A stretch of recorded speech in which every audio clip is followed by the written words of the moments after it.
কাইলৈ ৩১ ডিচেম্বৰ আৰু নতুন বছৰক আদৰাৰ প্ৰস্তুতি ইতিমধ্যে আৰম্ভ হৈছে আৰু মই দেখুৱাইছোঁ এতিয়া যিহেতু নতুন বছৰ বুলি ক'লে পাৰ্টি আৰু মাছৰ বজাৰখন চাবলগীয়া হ'ব আৰু বজালীৰ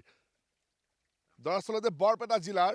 ৰামপুৰৰ এটা বিশাল ফিচাৰী ৬৫ বিঘা সামৰি এই বিশাল ক্ষেত্ৰ চাৰিগৰাকী যুৱকে ইয়াৰ স্থানীয় সমৰ দাসৰ নেতৃত্বত এনেদৰে এই ফিচাৰী স্থাপন কৰিছে আৰু ইয়াৰ চাওক আজি ইয়াৰ পৰা মাছ বিক্ৰী কৰাৰ বাবে সাজু হৈছে আৰু কাইলৈ বজাৰত মেলি দিয়া হ'ব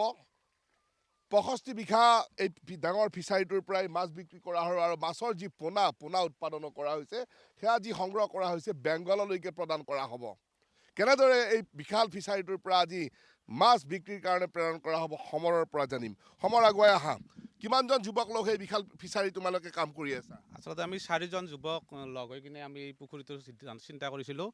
লগতে আমাৰ মজিবুৰ ৰহমান বুলি দাদা এজনৰ লগত আমি বিষয়টো আলোচনা হ'ল তেওঁৰ বহুত অভিজ্ঞতা আছে তেখেতে আমাক অনুপ্ৰেৰণা দিলে আৰু আমি তেওঁৰ ক্ষেত্ৰৰ পৰামৰ্শ মতে কাম কৰি গৈ আছোঁ আজি ৫ বছৰ আমি এনেকৈ মাছ ধৰি আছোঁ কিমান বিঘা আছে মই ৬৫ কৈছোঁ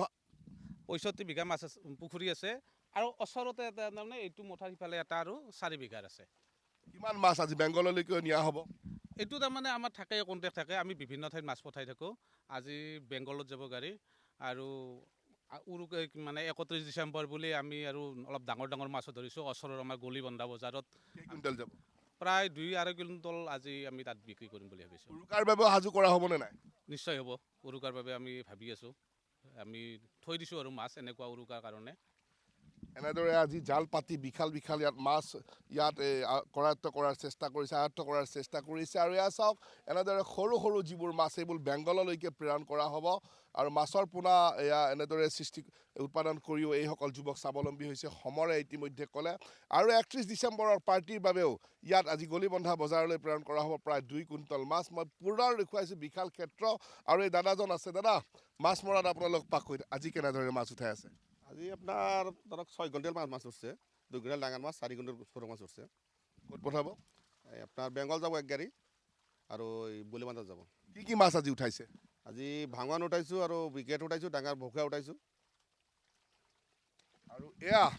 অকল এইটো ফিচাৰীতে নহয় ৰাজ্যৰ ভিন্ন প্ৰান্ততো হয়তো আজি একেই এনেধৰণৰ দৃশ্য দেখিবলৈ পোৱা যাব কাৰণ আজি সকলো ক্ষেত্ৰৰ পৰা যিবোৰ ডাঙৰ ফিচাৰী নদী মাছবোৰ উঠোৱা হ'ব আৰু কাইলৈ ৰাতিপুৱাৰে পৰা বজাৰত মেলি দিয়া হ'ব ৩১ ডিচেম্বৰৰ পাৰ্টিৰ বাবে আৰু এনেদৰে এতিয়া ৰাজ্যৰ চৌদিশে নতুন বছৰক আদৰাৰ যি প্ৰস্তুতি চলিছে তাৰ অংশ বিশেষে আমি এই ফিচাৰীটো আৰু ইয়াৰ মাছ আহৰণ কৰা দৃশ্য NKTVৰ দৰ্শকক দেখুৱাবলৈ যত্ন কৰিছোঁ কেমেৰা পাৰ্চন মৃণালৰ সৈতে মই ৰাণা ডেকা NKTV+।